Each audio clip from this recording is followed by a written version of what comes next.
حضرت ام ایمن رضی اللہ تعالیٰ عنہ پیارے آقا نے رات کو ایک برتن میں پیشاب مبارک فرمایا، چارپائی کے نیچے رکھا. وہ لونڈی تھی، وہ اٹھی کہ میں رات کو پانی پی لوں، پانی نظر نہ، یہ برتن تھا.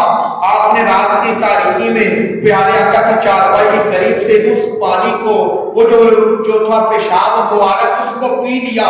میرے قریب آقا کا جب اس کو پتا چلا، رسول اللہ نے فرمایا اللہ تعالیٰ نے تم پر جہنم کی آگ کو حرام کر دیا.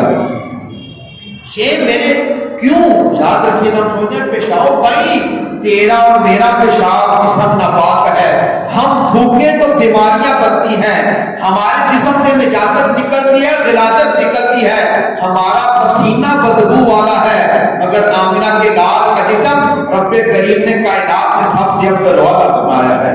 اسی لیے تو آدم چشتی رحمت اللہ تعالیٰ علیہ آپ نے بڑے خوبصورت انداز میں پیارے آقا کی عظمت کو یوں بیان کیا. آپ فرماتے اجے تو میرا محبوب نہیں ڈٹھا، جن وین کے چن شرم آوے، بجلی ڈالتی لشک نہ مارے، کتے بے ادبی ہو جاوے، جو کھولے ایک زلف دے تے راہی راہ